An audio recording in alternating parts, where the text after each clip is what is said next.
What's up, YTPC? Uncle Willie coming to you from the mobile lounge. Hopefully, if I do a video over the weekend, I'll be coming to you from Roop's Coop. The weather is outstanding. I went to Boswell's, and when I came out, of course, it was just sitting there, but the thermometer in the, yeah, I guess that's right, thermometer. The one on the dashboard, when I first started the vehicle up, it said 96. Then as it cooled off with me moving and coming back up the road, coming down the road, it was 76 and then 74. So we're looking at like 75. It's beautiful. Sun's warm if you sit in it. And of course, I have something in here that I have to keep relighting. This is a moonshine pot shape called still, like a moonshine still. A little lightning bolt on the side. I love the stem. That was one reason I bought it, because of the brown. And I've done relit it a couple times. In it is some sliced black twist, which is a derivative from the black bogey. Yeah, which is a rope. This is the floor sweepings from when they make the rope.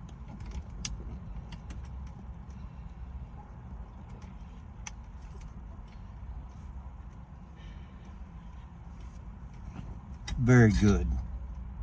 All the rope series to me is good. They all have a distinct flavor of smokiness, and what they all remind me of is like a old dark-fired Kentucky. The HH line, McBaron HH line, the old dark-fired, it kind of reminds me of that. About the same price when you break it down by the ounce. Pay a little more where I get it because they have to charge different taxes and whatnot. So it's $5.95 an ounce.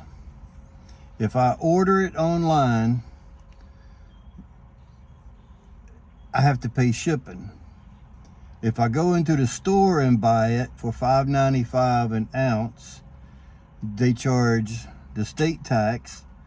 And then they also have to charge 55 cents per ounce tax for whatever reason. So you're looking at, what, $7 an ounce? So if I call the store, the other store, the home store, and order it on the phone, talking to Rachel, I just pay $5.95, no tax, no shipping. She sends it to the other store, the one I go to.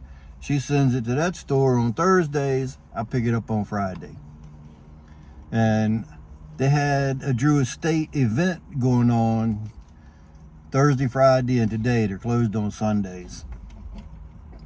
And Drew Estate, they're known for their swag. I don't know how many cigar smokers are watching, but I smoke both. I really enjoy cigars. They have a new line out called 20 Acre Farm.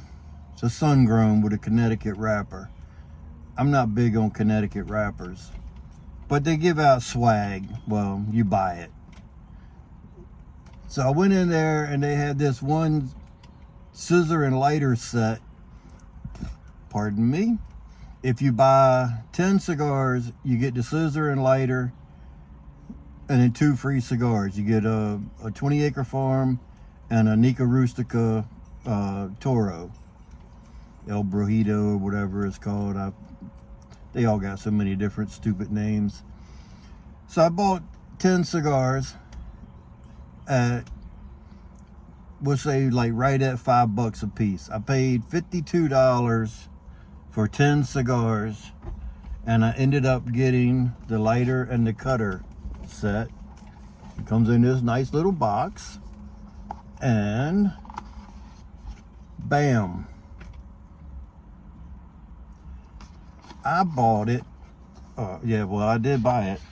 The only reason I got it is because I want to use these for cutting rope. They would be good. They would, because I use my other scissors I showed y'all the other day when I showed you how I prepare it. This is perfect. They're not really good. I mean, they're cheap. They gotta be if they're giving them away, right? I did cut a cigar while I was there with them. It cut, if I had to rate it, I'd have to give it like an 8 as far as the cutting ability of it. But it didn't mess the cigar up. I was able to smoke the cigar. So I was smoking one of my free ones while I was sitting up in the lounge. I was gonna smoke this at the lounge today, but I didn't take a tamper with me. And with this being so moist, you know, you really need a tamper. And I don't like using the one on the bottom of my lighter. I just don't want to get it all messed up. It comes out of there somehow. Like that. I just don't like using the built-in equipment on lighters. It gets dirty, then you get it on your hands, you get it in your pocket, you know, whatever. Not that I'm afraid of dirt, but anyway.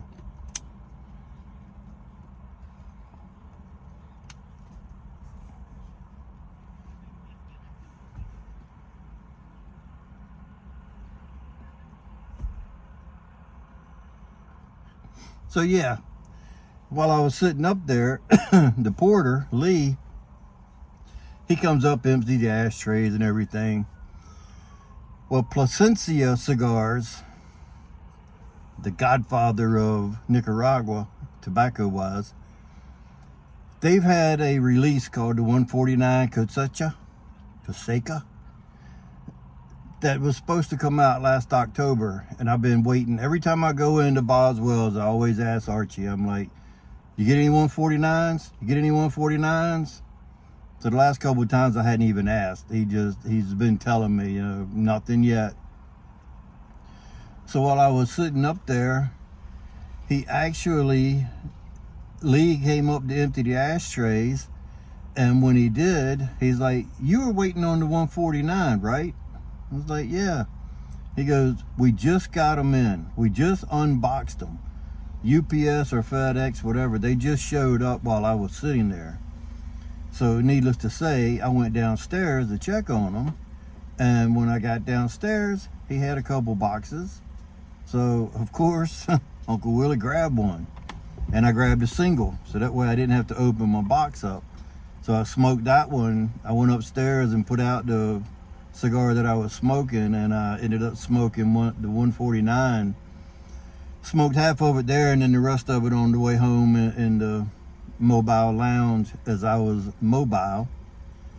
Very, very good cigar. If y'all like the Plasencia line, if you like the 146, you would definitely like the 149. It was worth the wait. Not really, because their excuse was they had the cigars, but they didn't have the paper to make the labels. And I called BS on that, because there's 100 different blenders in Nicaragua, and they all got paper. You could have borrowed some paper from somebody down there. You're selling them your tobacco. You could have made a deal somehow. So that's my thought on it anyway. Hey neighbor. How's it going? All right. You said last Friday? Aren't we all? It's a long week. So yeah, they said they were waiting on paper to make the labels. I didn't really believe that. I don't know what their holdup was, but they finally got them out, and I bought Plasencia during the Drew Estate event, but I'd already participated in the Drew Estate promotion and whatnot, and got my stuff and went upstairs. But yeah, they were worth the wait. It's a damn good cigar. I'm glad that I was there, because if I wasn't there, I don't know if I'm going to make it next Friday, because we're going out of town. We're going down to Georgia next weekend, and I don't know if I'm going to make it there on Friday or not. So I would have probably been SOL if I hadn't have been there today in order to get the 149s. So I feel myself kind of lucky. I thought I was lucky by spending less than $100 on my tobacco and my cigars and got the free cutter and lighter. I wanted to show you the lighter. The lighter is pretty badass. I have one of these that I keep outside year round. It sits outside. It's lit. I know you can't see it, but it's a double flame. It goes up into a point and it stays lit until you release that button, or you can just use it and let it go. But I like to take it and turn it on. That way when you're toasting your cigar, it stays lit. You don't have to worry about holding the button. Then you just turn it off. Nice gold. I kind of wish this ensemble was silver, but for free, I'll take the gold. So that's been my Friday. Hope y'all have had an enjoyable Friday. Hope you have a good weekend. And like I say, hopefully my next video will be coming to you from Roop's Coop. So we'll see how that goes. And I'm at 11.5 minutes. I'm still in my ballpark. Between 10 and 12 minutes is what I try to keep it at. And that's about all I got. I'm going to finish up this, some root beer. And yeah, until next time, you know what to do. Stuff them and puff them.